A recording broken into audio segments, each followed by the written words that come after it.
Welcome back to Pinstripe Pulse. As always, I am joined by my good friend Jake. Jake, how have you been all these months? Oh man, it feels like it's been centuries, honestly, at this point. Although I did see you like 2 weeks ago. We've been very busy with our own team at this point and just work and whatnot. So feels good to finally get back in front of what would have been my laptop, but now I'm working with my phone just for the time being. But looking forward to it, man. Yeah, and it's been an eventful offseason. We didn't record for a variety of factors. One, both of us are a lot busier. We're taking care of some more things with our own baseball team that we play on. And also, in the offseason, there's not a ton of action. We can talk about rumors about Snell and Montgomery and, Yamamoto even more after that all went down. I think the Yankees were kind of nothing doing. But I think the first order of business, the biggest change since we last recorded after the Juan Soto and Alex Verdugo trades, are two major changes to our starting rotation. And that being the acquisition of Marcus Stroman on a 2-year deal, as well as the Garrett Cole scare. Now he's still hurt. He's going to be out for 1 to 2 months. In my head, that's at least 2 months. Jake, where do you want to start? Let's start with the good news with Stroman, because it also happened chronologically first. It makes a lot of sense to start there. We've talked about this quite a bit over the months now, and I think we both fall in the category that we love this deal all in all for the Yankees. It makes so much sense for both parties. Stroman's, a New York guy. He's from Long Island originally. Had a chip on his shoulder with all of the discourse that he had with Brian Cashman over Twitter and Yankees Twitter the past few years. But if you look back at those comments, a lot of it stemmed from Cashman kind of throwing to the side and not fully giving credit to Marcus Stroman as what he is as a pitcher. And when in the reality is, like, if you look at his numbers from 2018 onwards, the guy hasn't had an ERA above 4 throughout that time, which is insanely impressive. And despite having some injury history in the last few years, he's Below been four. very low for, excuse me. Yeah. Um, I mean, he's just a dog. And I think that he kind of brings a new fire to the table. Who he's not necessarily the power pitcher that everyone was necessarily hoping for in Yamamoto, but he's crafty and he's been in this league for a long time and he knows exactly how to pitch to the corners. And let's be frank, giving him what 37 mil for 2 years essentially is way better than giving Snell what would have been after all the salary, the luxury taxes, like closer to 100 million just for 1 year or 2 years. So I think this is a best bet scenario for both teams or both parties. I agree with that. And, obviously there's hesitations about Stroman. Are you bringing in Marcus Stroman to be your number one? No, not at all.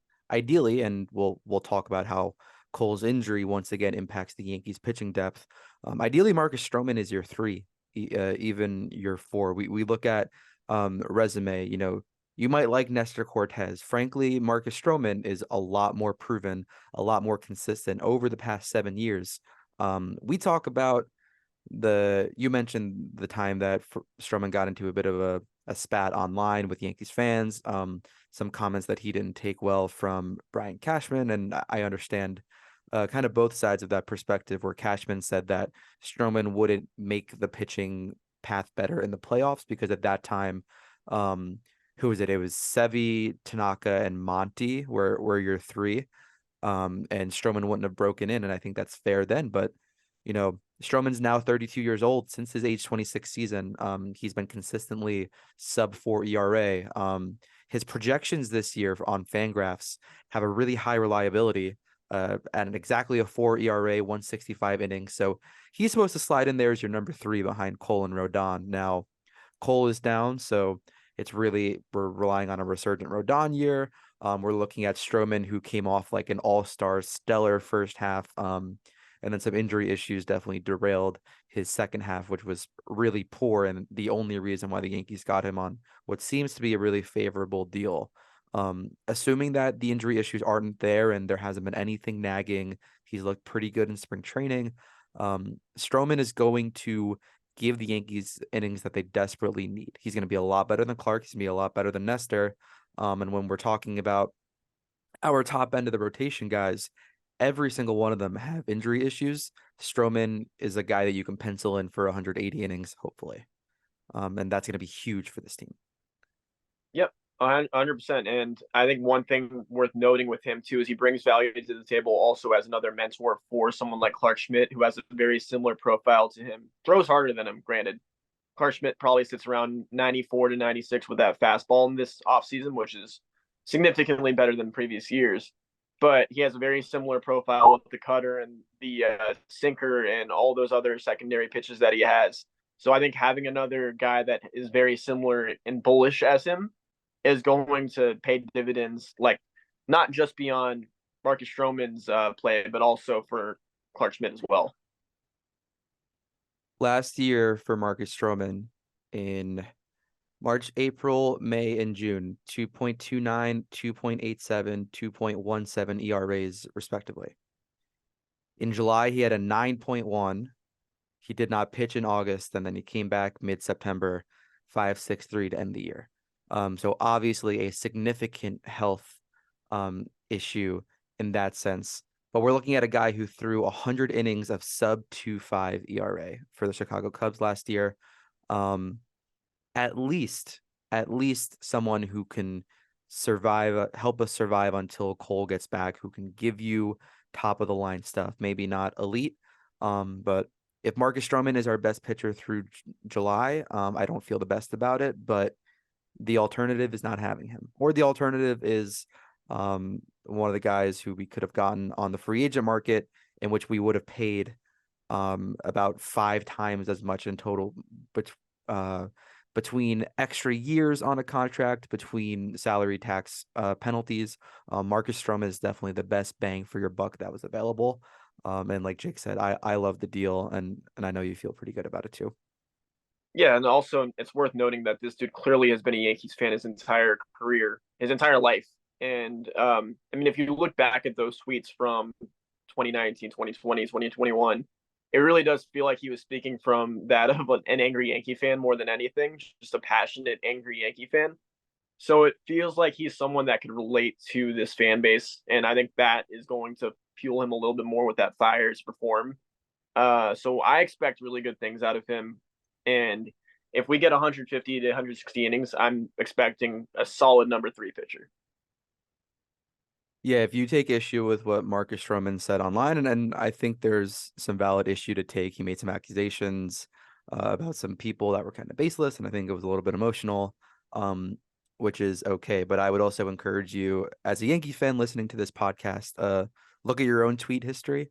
I am talking to a few of my good friends who I know are active on the Yankees Twitterverse that have been asking for us to pod here. So, I say you'll find a lot more in common with Stroman than you think, just like Jake said. Uh, what do you think what do you think you can expect out of Stroman? Off the top of your head, what would a line look like? Either something that you'd like, or what do you just think is going to happen for his whole year? Talking about for a season or for a game? For a season. Oh, I mean, kind of both. What's a game line day in, day out for him, and then what's the kind of a season total? I will be very happy if we get to anywhere from 28 to 32 starts. I think that's perfect out of him. If he gets to that point, you're looking at a guy who's probably at a 3.6, 3.7 ERA. I really don't see him going over a 4. I just have this feeling about him like he's going to pitch to groundouts, and this Yankees defense has gotten significantly better over the past few years. I feel really good about him in that ballpark. So I would say it's really hard to predict wins and losses, but I'm thinking in terms of ERA and WHIP, like a 3.5, 3.6, 3.7, and then maybe like around a 1.15, 1.25 WHIP. Not going to be heavy on the strikeouts, but he'll have a lot of quality outings. So the quality outings for pitchers is 6 innings pitched and up to 3 runs total. So like I think that he's going to be falling in that category quite a bit. Yeah, I'm with you. I think a day in, day out, we're talking 5 2/3 or 6 innings pitched, 2 runs. That's kind of like a run of the mill start, which is great. Which ideally for this Yankees offense, we're relying on some bounce backs. We have some new pop coming into the lineup that should be good enough to win, 75% of Marcus Stroman's starts. And you mentioned you like him at Yankee Stadium. I would agree. His Yankee Stadium numbers are awful. Um, the reason his Yankee Stadium numbers are awful is because when he's played at Yankee Stadium previously, he has played the Yankees. And specifically, he has played Aaron Judge. Are you familiar with Judge's stats Yeah, against they're Stroman? disgusting. 10 for 21, 4 home runs and 6 RBIs, 1.8 OPS for Aaron Judge. I think the OPS might Is that even be off. Yeah, is that good? that good? Yeah, phenomenal. So, I mean, that obviously skews it. Stanton has some decent numbers too. So now Stroman is, I think he's also more veteran of a pitcher. You know, when he was back with the Blue Jays and he was playing the Yankees more, he was younger. I think he was more insistent on his making his A and B pitch, whereas now, um, he's only 32, but still in his older age, he's kind of more established as a veteran. He's a bit more crafty. He's a lot more willing to pivot away from his A pitch on a given day and do the job. So respect to Marcus Stroman. But I think we're kind of delaying the talk of Garrett Cole. We got the injury news a few weeks ago about Garrett Cole going down. He would at least have to miss the start of the season. He got checked out. I forget the doctor's name in Los Angeles, but one of the premier Tommy John surgeons for UCL tears and for damage. And there's no tear. So there is inflammation that's going to have to go down on the back of a season where Cole pitched a lot of innings, didn't have as many strikeouts as in past, but obviously was the Cy Young winner. How concerned are you about Garrett Cole impacting 2024, but also long term? Is it bad that I'm really not that concerned long term at all? And like even this season, I think that Cole is so detail oriented that if anything feels remotely off for him, it's not perfect. He's a perfectionist. If he feels anything off, he's going to say something about it. And this is one of those things where he says that he feels like he chalked it up to ramping up a little bit too fast and getting too hot too early this off season or this spring training. If that's the case, and like they've gotten how many opinions now for that MRI, third, fourth, fifth opinions, like they were very tight lipped about it for a few days, and everyone was panicking within that time, which I think is justifiable because obviously that's your number one pitcher, that's the best pitcher in the game, complaining about some elbow stuff going on. But what made me like initially feel really like better about everything is he wasn't losing velocity. Um, his stuff didn't look like it was dying, which is what you see with a lot of guys with torn UCLs or who are close to getting that TJ like prerequisite. Is that they start to lose their stuff and they can't explain it really, and then they just start getting that discomfort, that numbness shooting down the inside of the elbow.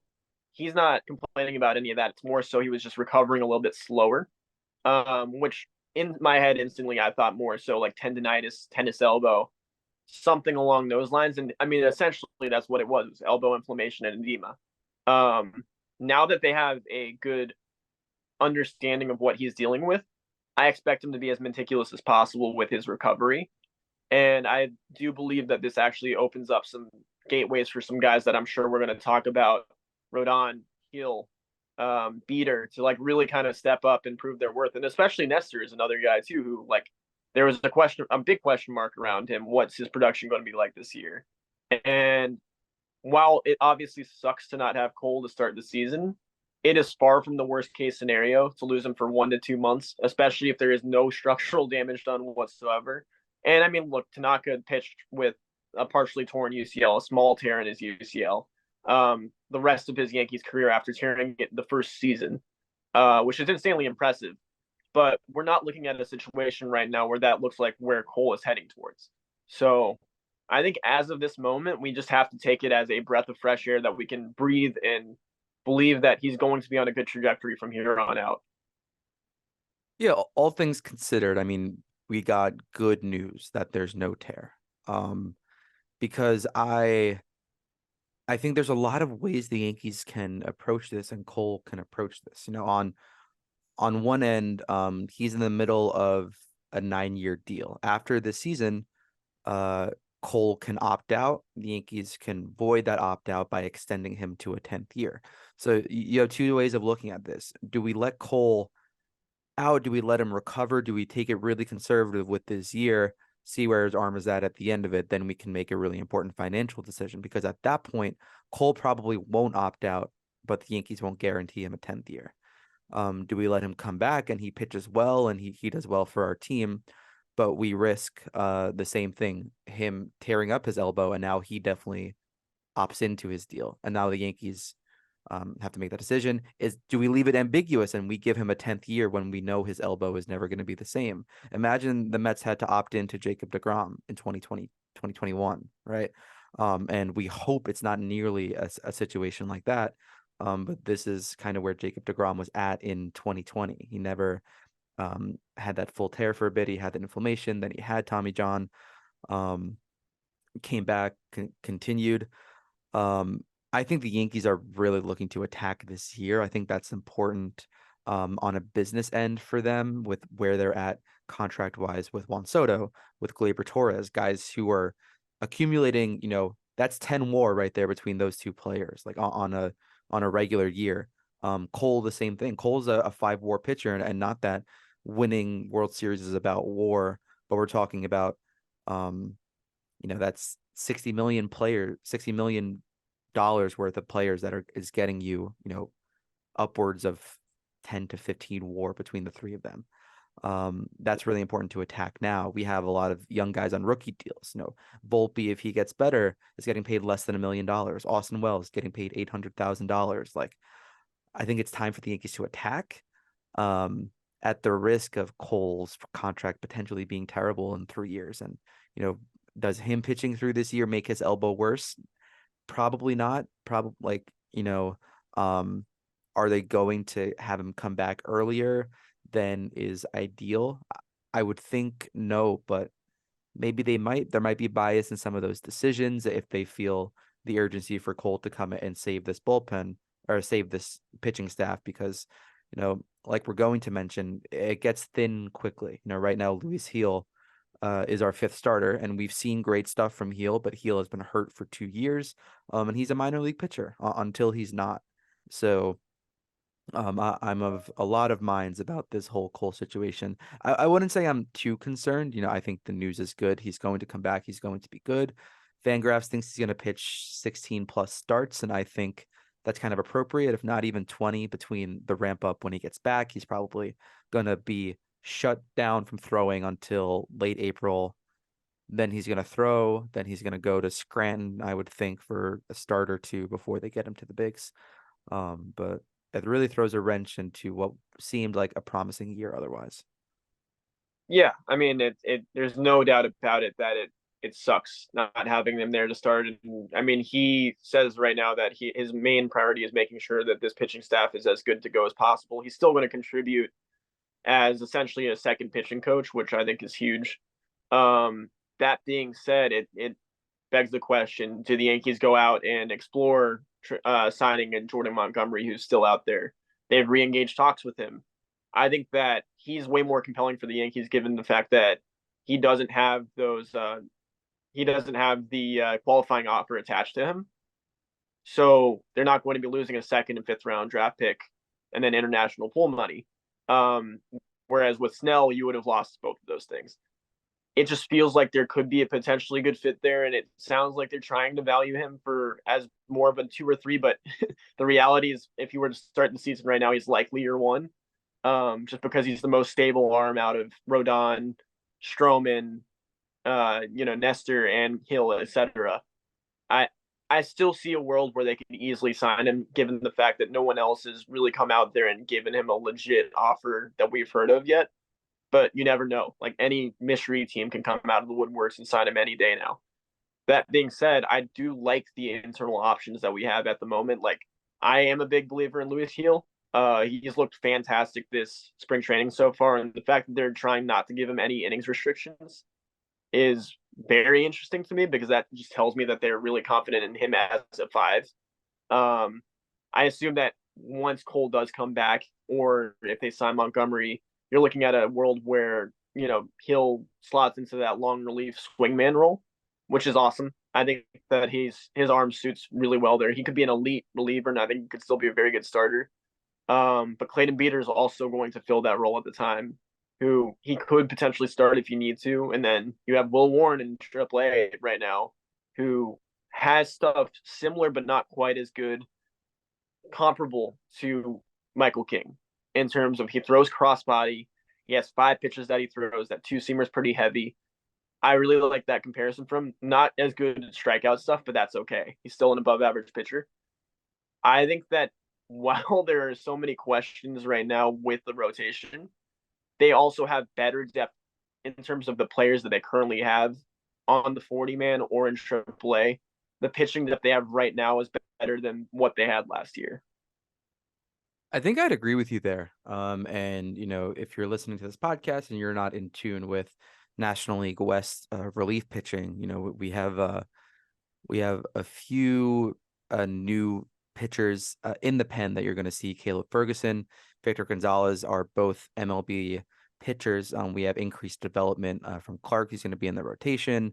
Luke Weaver signing, Will Warren's development, Clayton Beeter, we've seen be pretty impressive.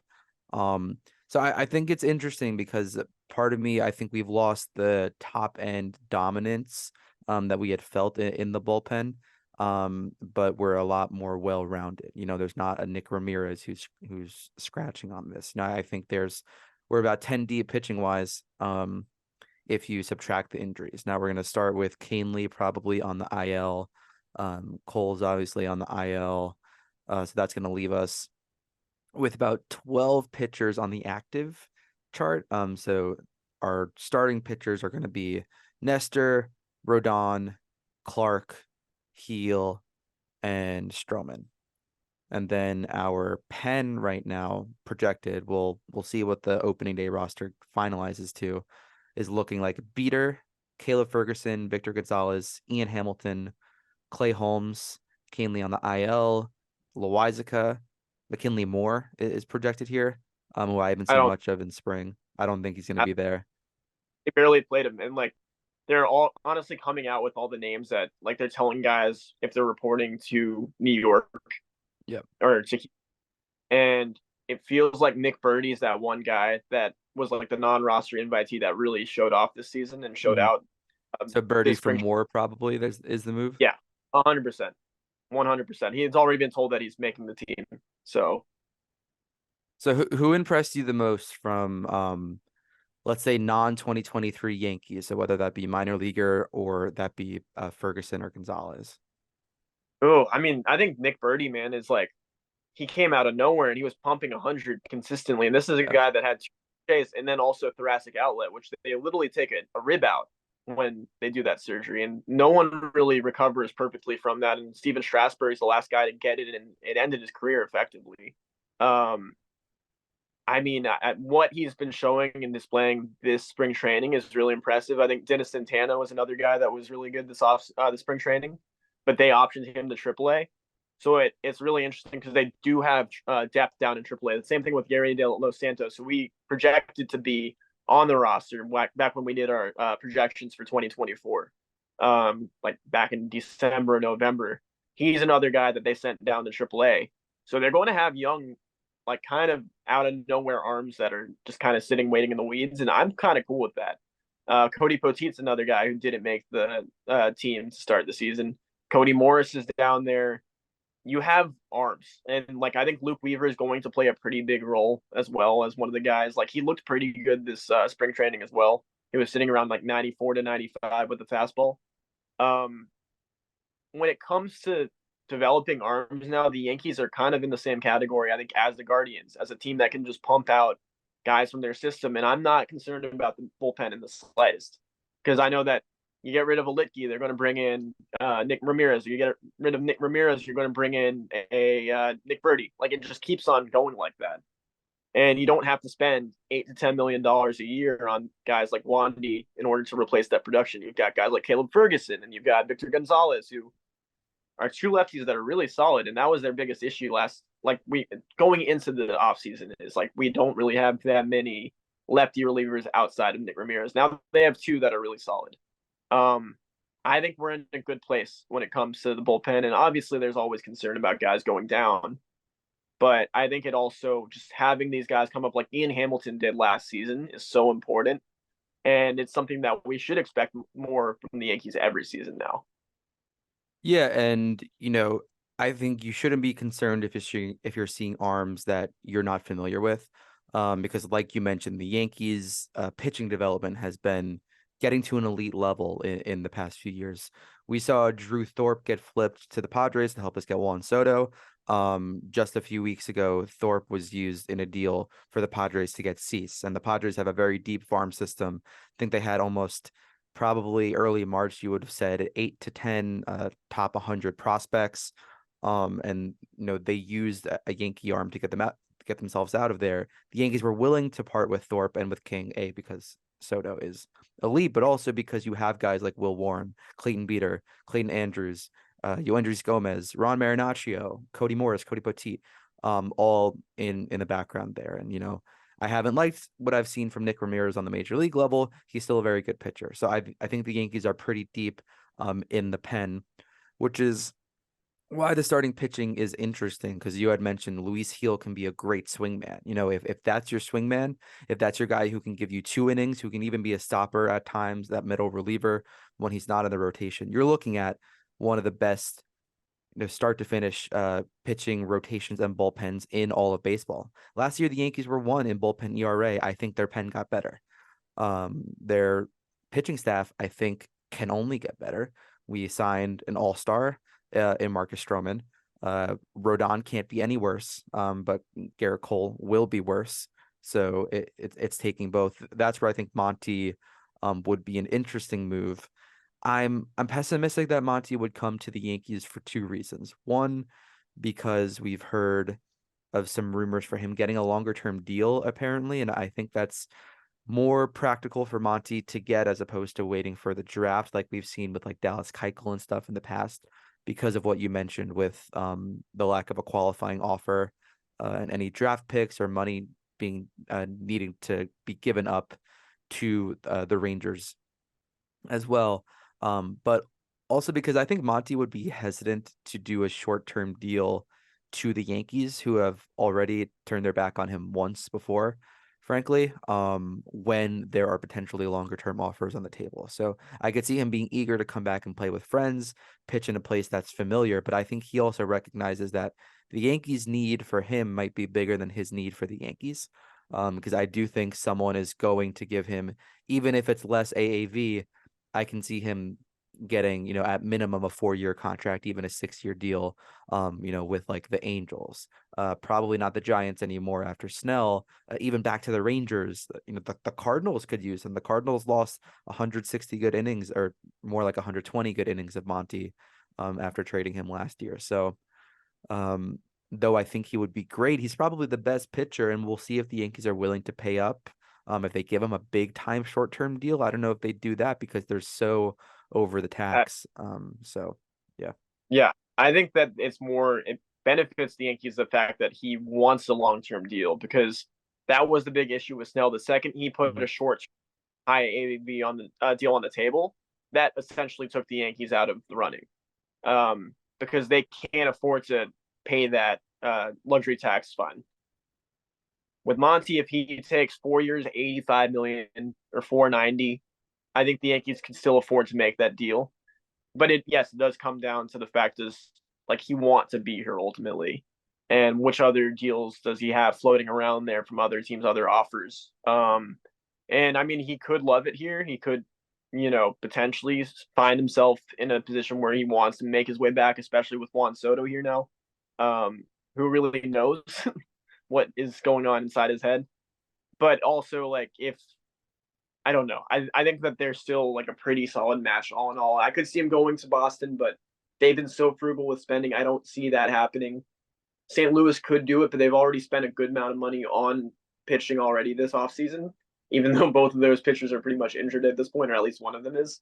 Um, I don't know. I need to see these smaller market teams prove that they're willing to spend the money for a guy like Monty. Whereas at least we know that the Yankees could absolutely do it if they need to. Yeah, that's a good point. And kind of to wrap up the pitching conversation, our projections, which you referred to before, our rotation looked like Cole, Nestor, Rodon, Braxton Garrett, Yoshinobu Yamamoto, and then Michael King being that swingman. And right now we have an injured Cole, Nestor, Rodon, Clark Schmidt, Luis Heel, and then we have our TBD. So and Marcus Well, Stroman actually. it's also worth noting that Braxton Garrett and Edward Cabrera are both injured for the Marlins right now. Yeah, worked out. So hey, neither of them are getting moved, and Jesus Luzardo is not getting moved as now because he's the start. He's their ace. So it just kind of is what it is, and I think that we're honestly in a better spot than those teams are. All right, now getting to the offensive side. I want to compare our predictions to the reality, and I think this might be a more positive conversation than the starting pitching rotation. So we projected Austin Wells and Jose Trevino to be our catching platoon. That is correct. Anthony Rizzo at first, locked in. Second base, we had Brendan Donovan coming in to do some money shuffling, but we still have Gleyber Torres there. Ultimately, Gleyber Torres has been a better hitter than Brendan Donovan. So a moderate plus from our projections. Volpe's at short. DJ is at third, and I think that will still be the case despite his starting on the IL for now. So we're going to be a little bit weak. I mean, we can talk about what the depth looks like additionally, which might be the weak point of this whole team. Juan Soto in left field. We nailed that one. In center field, we had Jung Hoo Lee with some outfield shuffling. That is now Alex Verdugo and Aaron Judge in right. You put Verdugo in left, Soto in right, probably at Yankee Stadium, Judge in center. You downgrade on defense, you upgrade big time at the stick. And Giancarlo Stanton at DH. On the bench, our lovely Oswaldo Cabrera is going to be there. We still had Florial and Urshela. Florial's not there. Urshela would have been an interesting grab, but the Yankees are a little bit behind it now because Oswald Peraza is also starting the season on the injured list. So we're looking at names that some of us may have not recognized or seen play before. Some of us being me, I'm familiar with the name Jahmai Jones. It seems like he's going to get the call up opening day. But also Trent Grisham to bolster that outfield is a You big bonus. Probably the best fourth outfield in baseball, a former Gold Glover, a guy who might only hit around 200 but can give some slug, can run. How do you feel about this offense, top to bottom? long story short, right now, they got more left-handed, more talented, and more durable. And those are the three biggest things that we could have asked for in the offseason. So I love like Trent Grisham coming with Juan Soto was one of the best things to happen to this team because now you have essentially the better, more durable lefty version of Harrison Bader being your fourth outfielder rather than starting every day in center field. I think that's huge. You don't have to rely on the nomadic, journeyman type of outfielder getting that minor league contract and playing 100 games in the season. So you are in a great position where you have one of the most lethal middle early lineups. And then when you get to third base, that's where the biggest question mark is, obviously right now. But I do believe also they could still honestly trade for Gio Urshela because they do have depth at Ben Rortvedt, who's the odd man out with the catching scenario. They could hold on to him as a third catcher on the roster to have crazy depth. I don't see that happening because you have Ben Rice and Augustin Ramirez, who are also in the minors, that are catchers. Ben Rortvedt's out of options. So I have a feeling, and I think most people have a feeling, that Ben Rortvedt's getting traded at some point in the next day or two. That just feels very inevitable at this point. So I don't know. I feel like there's a lot of moves that can still be made, just small ones that will make a big impact. Like Donovan Solano is another infielder that's still on that free agent market. Josh Harrison's out there, so there are moves that can be made. But I think they could probably roll out with Jahmai Jones to start. I know that they have a lot more confidence in Waldo this year just because of the way that he's played in spring training. It looks like they're kind of scrapping the whole let's hit switch thing. He's almost solely a lefty now. He looks way better as a lefty. His last few ABs have been phenomenal. I still would love to have someone more stable there, but at least he's a young fresh player that can be productive and potentially provide some pop that's much needed as well. It would be hilarious if we need to say we need to get more right-handed almost and add in another righty third baseman. But all things considered, I really like where this offense is at right now. I feel similarly. My biggest thing is the depth because I think if you look at this starting nine, um, and we'll give an example. Fangraphs has a projected lineup that does not include DJ.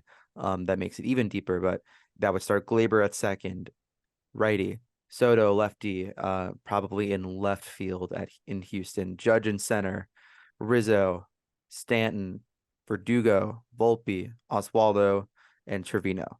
Add Wells as a platoon there. You have a power hitting lefty catcher. Add DJ in that lineup instead of Oswaldo, and Oswaldo off the bench based on what we've seen of him in spring, striking out a lot less, or at least visually. The sample size for rates aren't really there to make a decent comparison. It went from someone I was kind of iffy about being on the bench to someone who I feel really confident being our platoon option. However, once you pencil him in starting at third, we're talking about Rizzo, who's coming down from injury. Stanton, obviously, you can DH different guys. His injuries are an issue.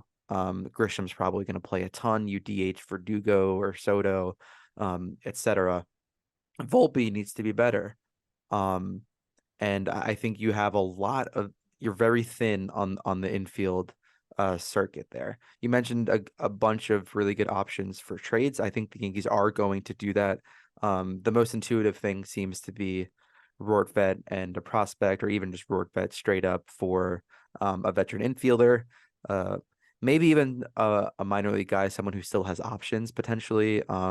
And Rortvedt can be a backup catcher somewhere because he's out of options. He needs to be on the 26 Yeah. man, or he can be waived. And frankly, at this point, the Yankees have done this in the past where um,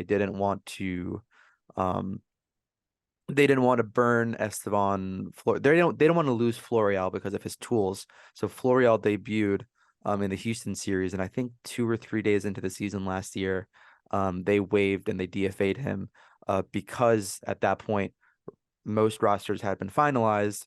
So to clear up a spot to select Florial and put him on your roster, you would have to in turn DFA somebody who you had just promised an opening day roster, and it's something that teams would do. But is Florial good enough to make that human decision?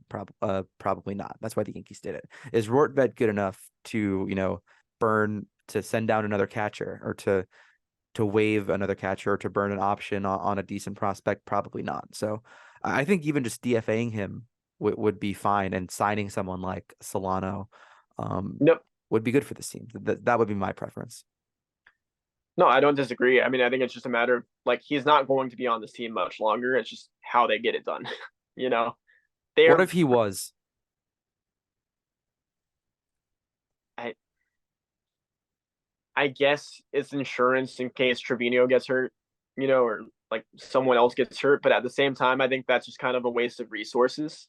Um, you have other options, and we saw how good the catching depth was this spring training for the Yankees. They have guys that can hit, and one thing that Ben Wardbend has consistently not done as a Yankee is hit.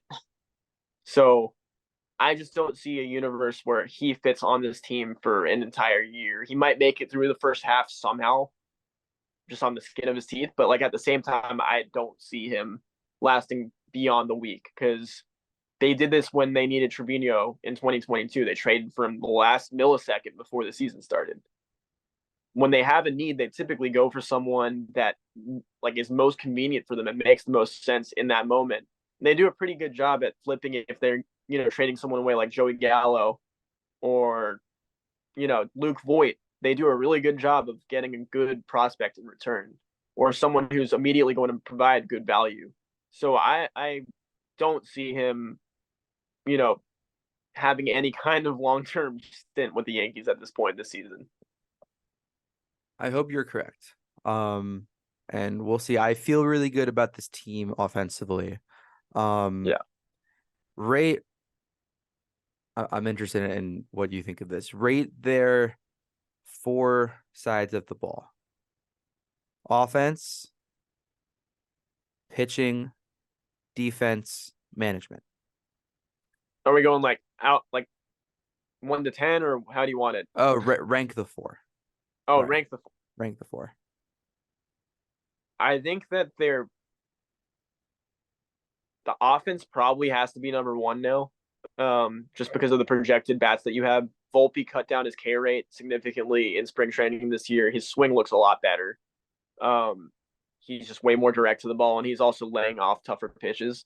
If he keeps that up, you're looking at a lethal 9 hitter, and potentially your leadoff hitter at some point in the season.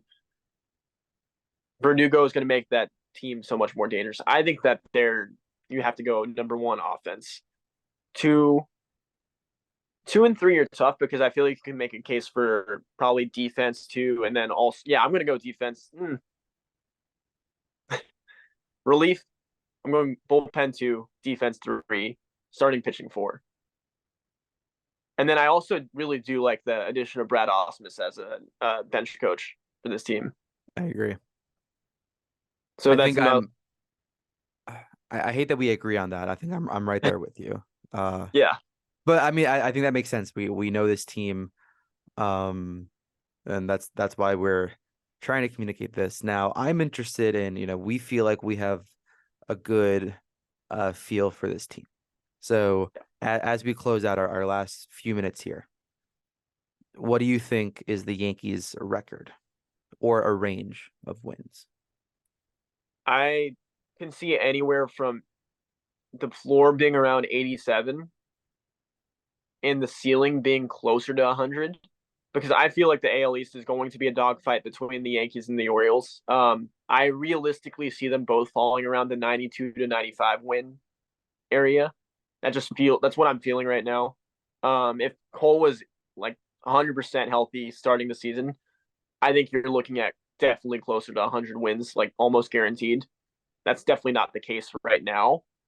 That being said, I wouldn't be surprised if they won 100 games this season because of how high octane the offense is going to be and how historically bad some of the Yankees starting pitching has been in seasons where they've won over 100 games.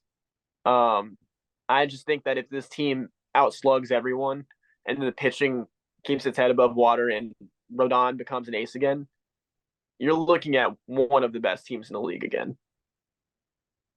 So, I'm with you. I'm pretty high on them. I think I'm a little more pessimistic in general. I think their range is probably 85 to 94 wins. I still think that's a playoff team. I think injury is, I think we're thinking about a lot of bounce backs, and like we're relying on guys to play quote unquote to the back of their baseball card, do what they've done. And unfortunately we have a lot of our team is on the back half of their career curve. And Yeah. should we rely on that? I don't know. Um, most sports books have the line at 93 and a half, so they're kind of more along with you. Uh, a 90 win team, that would be a range of 88 to 97, I would say. I'm a bit more pessimistic than that. I've seen a bunch of projections of the Yankees being a 78 to 84 win team that I really Yeah. don't like. Um, so I'm not big fans of that. I'm also a little bit scarred. I just started playing the new Out of the Park Baseball 25 game. My first franchise run through was always with the Yankees. And my first 2 years were terrible. Does that mean I'm making awful roster decisions? I hope not. But my first year, I won 76 games and then I won 82 games for the 2024 and five Yankees.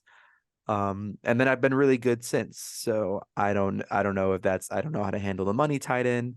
It took a learning curve, but Out of the Park hates the Yankees for this year. I think Zips projections are the ones that I've seen are low. The sports books are really high on the Yankees, and Vegas is usually pretty spot on. You can always add like a win or two or pull away a win or two from the line that Vegas makes, as so many people bet the Yankees over. They Yeah. probably think it's more like 91, 92.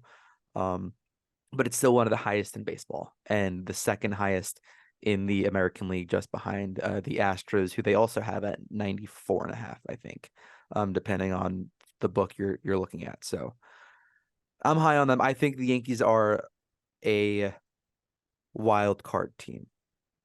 What do you think which they are?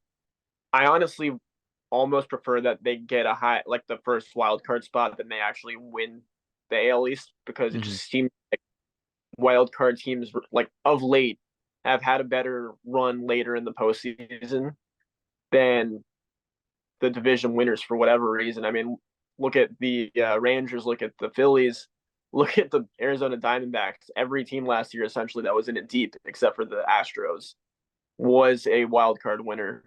As long as they finish the season strong and they keep themselves in it consistently and don't fall out of contention like they did last season, I just want to see them around that 90 to 95 win mark. I think that's like where the sweet spot is. Um, but I see them winning the AL East, sure, but a lot of other factors would have to happen with the Orioles and Toronto. I think that really gunning for staying contentious the entire season is their key to being successful this year, and that's kind of obvious. But at the same time, I think they lost focus a lot of last season, and they disassociated several times, and it caused some discourse amongst the organization. And I don't think they want to replicate that. So I think that's the biggest thing, is they learned last year that that can't happen again. So In 2022, they were good enough, not good enough to beat the Astros. In 2023, they were not good enough. This year, I think the biggest takeaway from our episode is that they are good enough. The team is there. Can we do things that secure the roster a bit better? Sure. That involves an investment. Do we get Montgomery? What does that mean? Do we need players to be better? Yes. But do they have the capacity to be better? Definitely. And I think that's a big takeaway. And I think on all of the different players that had large injury issues and performance issues, relying on all of them to bounce back, that's not going to happen, at least at the level that we want. But I think Rodon, Nestor, Rizzo, Stanton, Volpe, I think of those five, like it is more likely than not that they are better than they were last year. Are they substantially better? We'll see. But I think a lot of them had some freak injuries and just awful performance that it's hard to get worse. And I think the Yankees are at a spot where if they are worse, we can now replace them. We have depth in starting pitching. We have four great outfielders aside from Stanton who can go hit. If he's hurt, put him on the 60. Phantom IL. And I think that's why you should be optimistic about the Yankees into this year. Whereas I think we both kind of didn't really feel that as much as we wanted it to happen last March. and we haven't even mentioned how good the farm system looks just as a whole. I mean, Spencer Jones is right there. So good. He did miss a pitch for 75 pitches. That's great. Or 75 to 80 pitches this entire spring training. He's almost ready to go. You have Everson Pereira, who showed some flashes of life. George Lombard Jr. is, coming through the works. Roderick Arias has hit every ball 95 plus miles an hour. Um, they have machines and monsters in that system that are going to rise through the ranks faster than people would anticipate. Yeah, so a lot to be excited about. We will see you at Yankees opening day, and we will see you and you'll hear from us throughout the season. Sorry we were gone for so long, but we'll get in your ears, and I appreciate all the demand for having us get back. We'll be with you throughout the season, and hopefully we have a great season to take you through, and we can complain about playoff fights and roster decisions instead of just sitting and being bad for an entire summer, which is what 2023 was. So, Jake, thank you very much, and we will talk to all of you soon. Go Yanks. Yeah.